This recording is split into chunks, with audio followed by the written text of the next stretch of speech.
Anton gripped the steering wheel, knuckles white against the surface. He felt the vibration of the frame beneath him, a steady, low-frequency hum that signaled the machine was ready. He turned the key.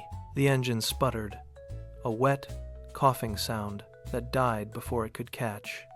He waited 5 seconds, took a breath, and tried again. Silence. He leaned back, stared through the cracked windshield, and muttered, "This is it. My first car. My freedom." He turned the key a third time, holding it firmly. The starter motor whined, a high-pitched protest against the cold, before the engine caught with a violent, metallic rattle. It shook the entire chassis, a rhythmic clatter that sounded like loose bolts dancing in a tin can. Anton watched the dashboard needles twitch erratically. He adjusted his grip, shifted into gear, and felt the transmission engage with a heavy, jolting thud. He let out a breath he did not realize he was holding. "Okay, maybe not freedom," he whispered into the cabin. "But it is close enough." He eased his foot off the pedal, and the car lurched forward, rolling onto the street with a steady, grinding protest from beneath the floorboards. The initial thrill of mobility faded into a rigid, predictable rhythm. Every month, Anton sat at his small wooden desk, the light from a single lamp catching the dust motes in the air. He opened a ledger. The paper yellowed at the edges, and began the tally. $1,140 for fuel, $760 for insurance, $380 for service, $285 for minor dents. The figures appeared on the page with surgical precision, a repeating sequence that defined his life. He tapped his pen against the desk, the sound sharp and rhythmic. Anton stared at the final sum, his eyes narrowing as he calculated the impact on his savings. He leaned back, his chair creaking in the quiet room. "I can handle this," he said, his voice firm, projecting a confidence that the ledger did not support. He closed the book, the thud echoing in the silence. He had built a system, a wall of numbers, to keep the reality of the machine at bay. He believed that if he tracked every cent, he could master the machine's decay. But every year, the numbers remained high, and the car continued its slow, mechanical erosion, indifferent to his meticulous accounting. Anton drove, with his hands placed precisely at 10 and 2, his mind still tethered to the columns of his ledger. The road was smooth, yet the cabin began to hum with a strange, dissonant frequency. It started as a faint tremor in the steering column, a buzz that traveled up his arms and settled in his chest. Then the sound emerged, a sharp, rhythmic, metallic clicking. It was rhythmic, steady, and entirely wrong. Anton frowned and leaned forward, straining to isolate the source. He reached out, pressing his palm against the dashboard plastic, but the vibration simply shifted, moving behind the glove compartment. A bolt had worked itself loose. He could hear it dancing against the hollow metal frame behind the gauges. He tapped the panel, hoping to silence it, but the clicking only quickened in response. The car was no longer just a machine of numbers.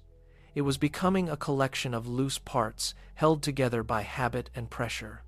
He hit a minor bump in the road, and the dashboard shuddered, a violent, jarring rattle that sounded like the entire frame was shedding its strength. Anton gripped the wheel tighter, his knuckles white, as the realization settled in. The ledger could track the costs, but it could not stop the decay. He was driving a shell, and the shell was finally starting to come apart. The dirt road was uneven, riddled with protruding stones that demanded constant attention. Anton was focused on the horizon when the front tire dipped into a deep, hidden rut.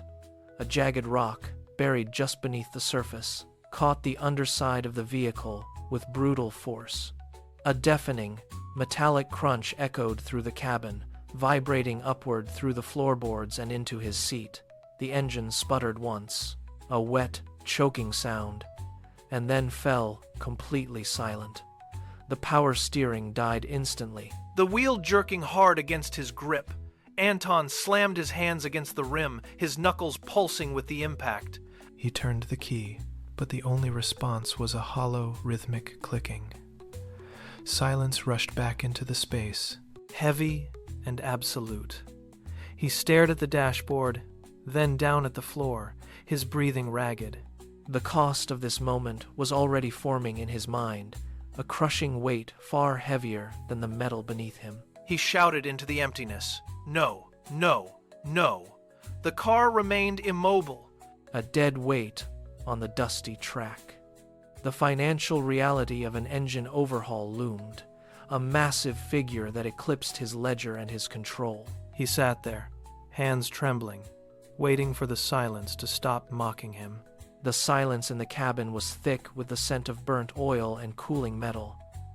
Anton sat motionless, his fingers still locked against the steering wheel.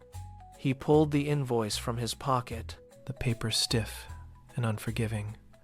$2,375 for the engine overhaul. $285 more for the rental he needed just to get to work. He stared at the numbers until they blurred into dark, jagged shapes. This was not just money. It was time, sleep, and the small comforts he had sacrificed to keep the machine running. He looked at the empty road ahead, then back at the lifeless engine block. The weight of the total began to sink in, a physical pressure in his chest that made his lungs feel tight. He reached up, his hand shaking slightly, and wiped the moisture from his eyes with his sleeve. He did not look for a way out anymore. He simply sat there, listening to the ticking of the engine cooling, realizing he was trapped in a cycle he could no longer control.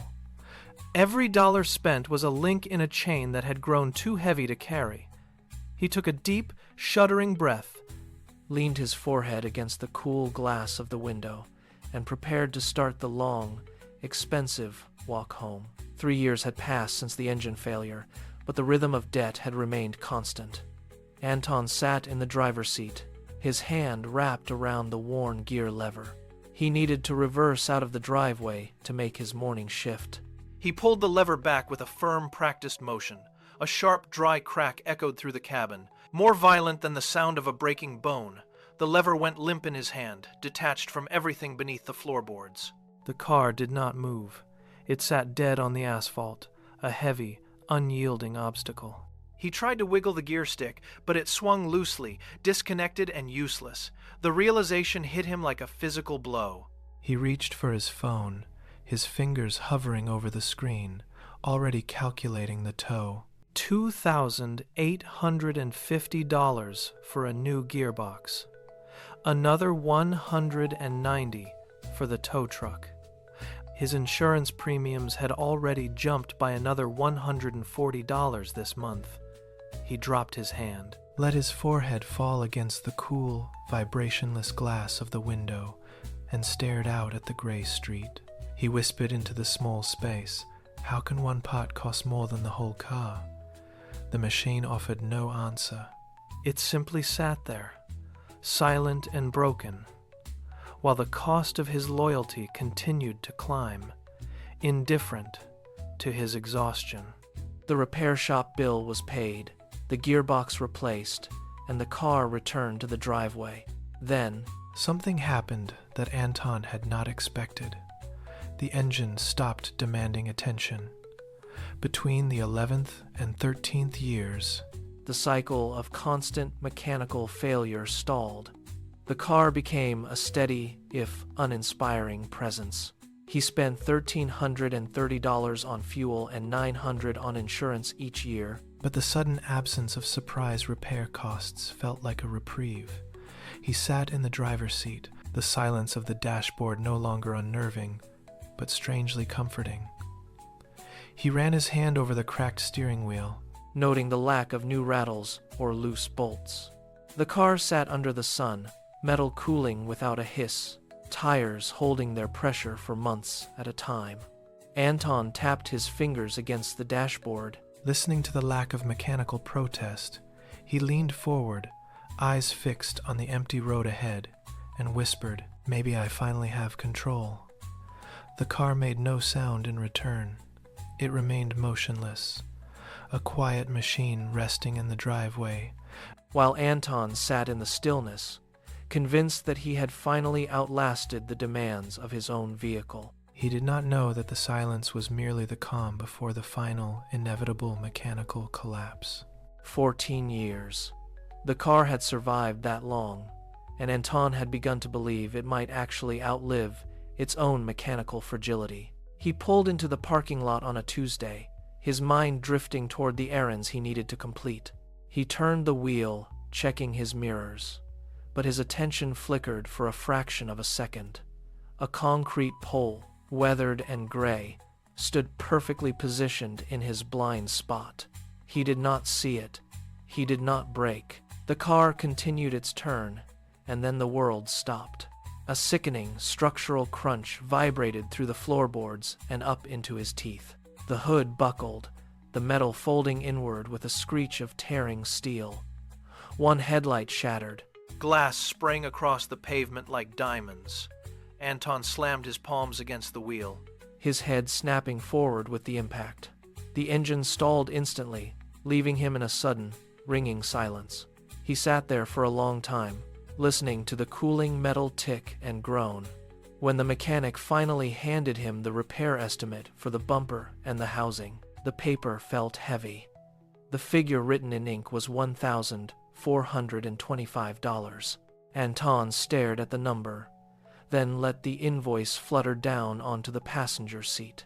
He looked at the mangled front end through the windshield and whispered, "I give up." The car offered no response to his defeat. Anton remained motionless, his fingers tracing the worn leather of the steering wheel. The silence inside the cabin was absolute, broken only by his own heavy breathing.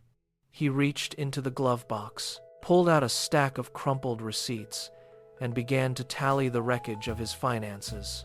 $17,100 for fuel, $12,825 for insurance, $5,700 for routine maintenance, $4,275 for damages. And the mechanical failures, those black holes of currency, had swallowed over 5,000 more. He pressed the tip of his pen against the paper until it tore. The grand total was $45,125.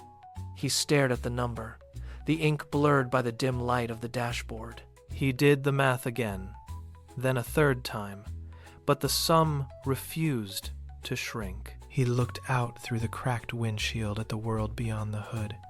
He whispered, "I could have bought a small apartment." The car gave a single, resonant creak, as if acknowledging the truth of the statement. A dry, hollow laugh escaped Anton, echoing briefly against the glass before fading into the stagnant air of the vehicle. Anton opened the door and stepped out into the steady rhythm of the rain. The cold water soaked through his shirt instantly, but he did not seek cover. He walked to the front of the vehicle, his boots splashing in the shallow puddles forming on the concrete. He reached out and pressed his palm against the hood. The metal was freezing, vibrating with the residual hum of the cooling engine. He wiped the rainwater from his face with his free hand. Owning a car is fuel, insurance, repairs, and bad luck, he said, his voice barely audible over the drizzle. It is a long lesson. He stood there for a long moment, feeling the weight of 15 years of mechanical labor under his fingers. The car seemed to settle against the pavement. Suddenly, the engine block gave one final, sharp, rhythmic click. It was a metallic sound of finality. Anton looked up at the gray expanse of the sky, letting the rain wash away the tension of the last decade. He shook his head, a faint smile touching his lips. "Thanks for surviving 15 years, he whispered to the silence. "Even if it cost me everything. The streetlights flickered and the engine stayed cold.